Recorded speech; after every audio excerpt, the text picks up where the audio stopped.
What do you think the biggest impacts or hits to the federal budget are going to be from this?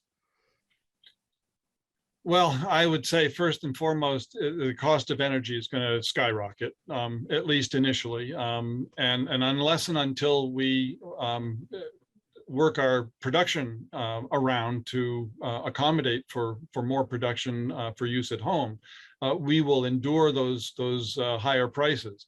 That's going to have an impact on the cost of travel, the cost of employment for these particular companies. So, my feeling that's the first and foremost. It's gonna impact our food prices because we are going to have to pay those higher costs for transporting the food from the field to the plate, and that's also going to be a part of the issue.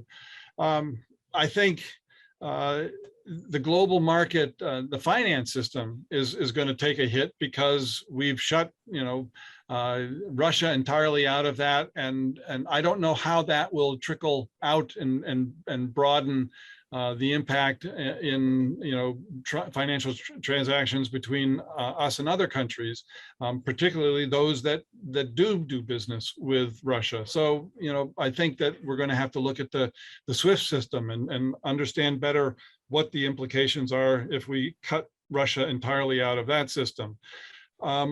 Ultimately, our relationship with China is going to be, I think, the biggest impact on our economy, because we are going to, if China stays fully engaged with Russia, I think it's going to have repercussions. I think there are going to be political repercussions.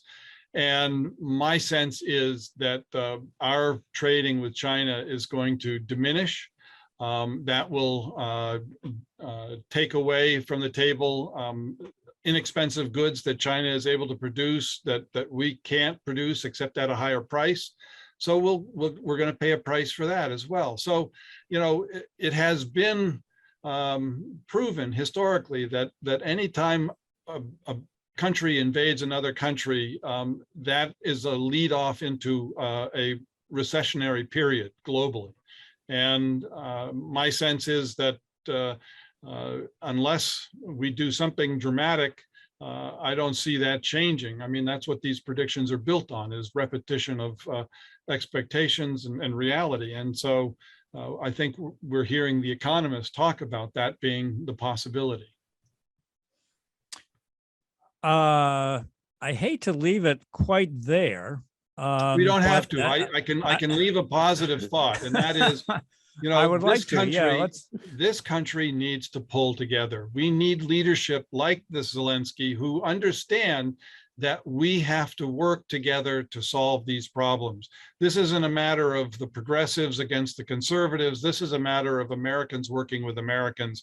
And we have proof, as I said throughout the program, that we can solve climate change problems, that we can support someone who's willing to stand up to the Russians, that we are able to work together with our allies in NATO to do these kinds of things.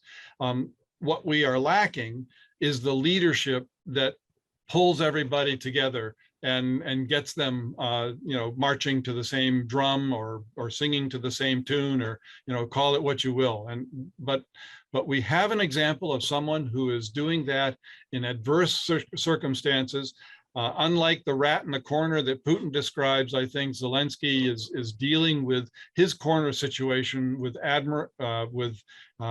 admiration. I think that he is proving that he is the kind of quality individual that we want as a leader, and that's something that we can replicate